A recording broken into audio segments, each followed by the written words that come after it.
കർത്താവിൻ്റെ അതിവിശുദ്ധ നാമം വാഴ്ത്തപ്പെടുമാറാകട്ടെ. യെശയ്യാ പ്രവാചകൻ്റെ പുസ്തകം 37 അധ്യായം അതിൻ്റെ 36 വാക്യത്തിൽ നാം ഇങ്ങനെ വായിക്കുന്നു: എന്നാൽ യഹോവയുടെ ദൂതൻ പുറപ്പെട്ട് അശൂർ പാളയത്തിൽ 185,000 പേരെ കൊന്നു. ജനം രാവിലെ എഴുന്നേറ്റപ്പോൾ അവർ എല്ലാവരും ശവങ്ങളായി കിടക്കുന്നത് കണ്ടു എന്ന് കാണുന്നു. പ്രിയ ദൈവമക്കളെ, ഇവിടെ യെശയ്യാ രാജാവിൻ്റെ കാലത്ത് അശൂർ രാജാവ് ഇസ്രായേലിൻ്റെ മേൽ യുദ്ധത്തിന് വന്നു.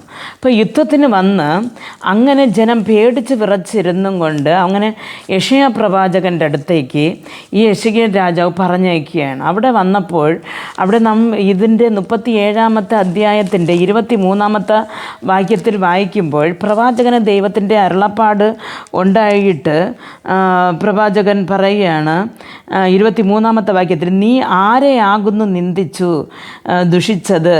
ആർക്ക് വിരോധമായിട്ടാകുന്നു നീ ഒച്ച പൊക്കുകയും തല ഉന്നതമായി ഉയർത്തുകയും ചെയ്തത്?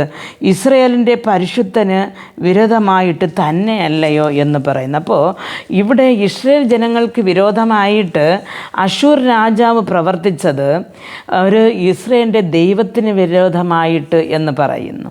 അപ്പോൾ പലപ്പോഴും നാം വിചാരിക്കും നമുക്ക് വിരോധമായിട്ടാണ് വരുന്നതെന്ന്. മൗനമായി ഇരുന്ന് പ്രാർത്ഥിച്ചും ദൈവത്തെ ആശ്രയിച്ചും ഇരിക്കുന്ന ഒരു പൈതലിന് വിരോധമായി എന്തു വന്നാലും അത് ഒരിക്കലും ആ പൈതലിന് വിരോധമായി വരുന്നതല്ല.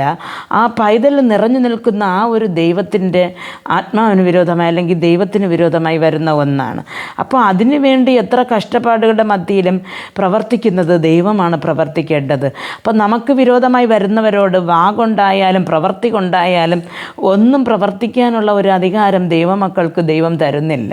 അപ്പോൾ ഇവിടെ പറയുകയാണ് ആ ഒരൊറ്റ രാത്രി കൊണ്ട്. അപ്പോൾ അശൂർ രാജാവ് ഇസ്രായേൽ ജനങ്ങൾക്ക് വിരോധമായി യുദ്ധത്തിന് വന്നപ്പോൾ ഒരൊറ്റ രാത്രി കൊണ്ട് ഇവിടെ കാണുന്നു 185,000 പേരെയാണ് ഒരൊറ്റ ദൂതൻ ഇറങ്ങി കൊന്നുകളഞ്ഞത്.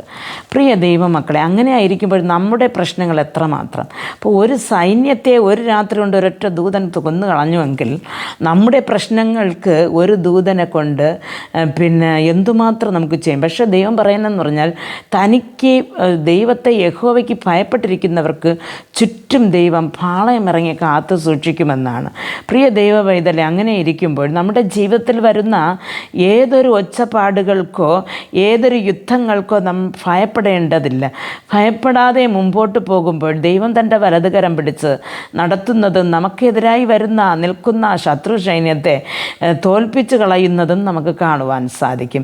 ജനം ഉണർന്നു നോക്കിയപ്പോൾ എല്ലാവരും മരിച്ചു കിടന്നു എന്നാണ് കിടക്കുന്നത് കണ്ടു എന്ന് കാണുന്നു. പ്രിയ ദൈവമക്കളെ, നമ്മുടെ കഷ്ടപ്പാടുകൾ ഒരു ദിവസം നമ്മെ പോലെ രാവിലെ എഴുന്നേൽക്കുമ്പോൾ ഒന്നുമില്ലാതെയായി പോകുന്നത് നമുക്കറിയുവാൻ സാധിക്കും.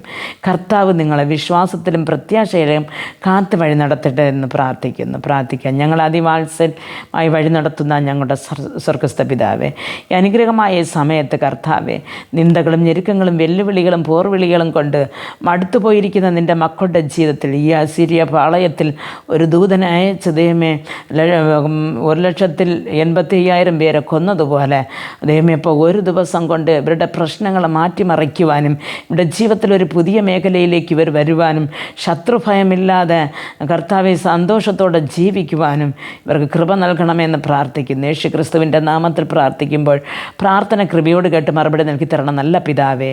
ആമേൻ.